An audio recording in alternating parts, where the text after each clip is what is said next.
Bonjour à tous et bienvenue dans cette vidéo où nous allons parler de probabilité et surtout des probabilités conditionnelles à travers un exercice du concours ENSA 2019, questions 9 et 10. Alors, la question nous dit une urne contient 4 boules jaunes, 3 boules rouges et 3 boules bleues.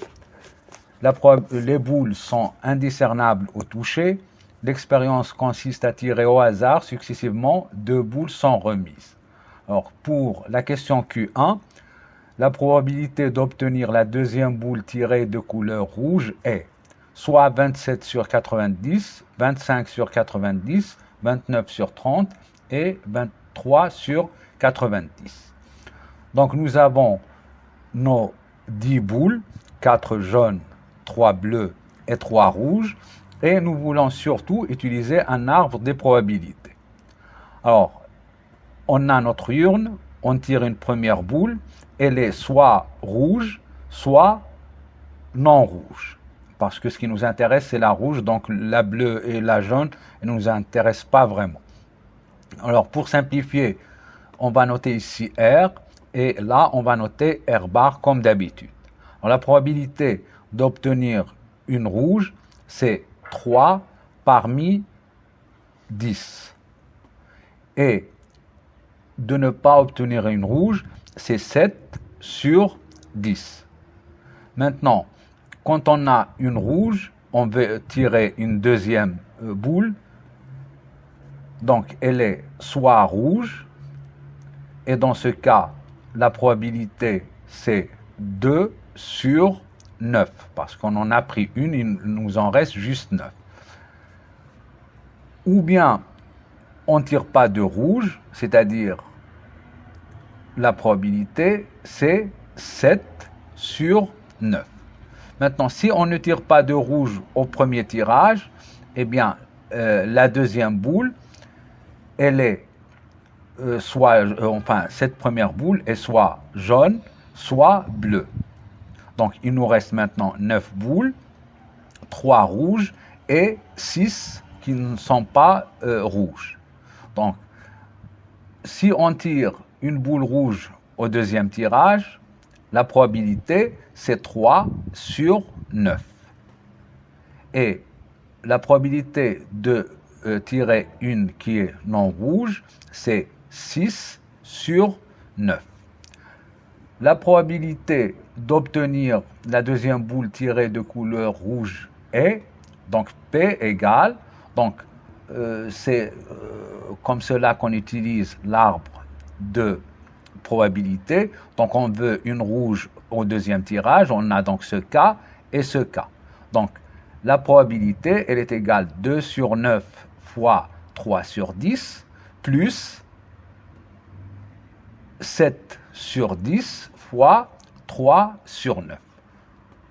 Alors, bien sûr, 3 fois 2, c'est 6. 10 fois 9, c'est 90. Vous voyez que là, on ne simplifie pas pour avoir un 90 au dénominateur directement.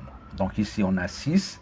7 fois 3, c'est 21. 6 plus 21, c'est 27 sur 90. Donc la réponse demandée, c'est 27 sur 90, c'est-à-dire la réponse 1.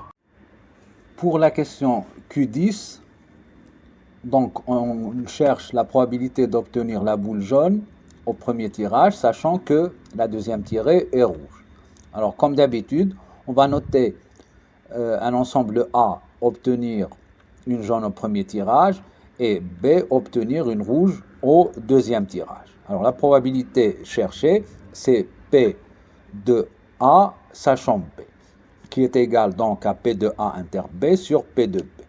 Alors, il nous faut calculer P de A inter B. P de B, on l'avait déjà calculé, c'est 27 sur 90. Alors, on sait que P de B sachant A, c'est P de A inter B sur P de A. Donc, P de A inter B est égal P de A fois P de B sachant A. Et on remplace ici, on obtient alors P de A, P de B sachant A fois P de A sur P de B que j'ai écrit de cette façon. Alors, pour calculer P de A et P de B sachant A, on va faire une partie de l'arbre de probabilité qui est tout simple. Donc, on veut tirer une jaune au premier tirage. Donc, la probabilité, c'est 4 sur 10. Si, ayant tiré une jaune, on veut tirer une rouge au deuxième tirage, eh bien la probabilité, c'est 3 sur 9. Et donc, P de B sachant A, eh bien, c'est tirer une rouge après avoir tiré une jaune, donc c'est 3 sur 9.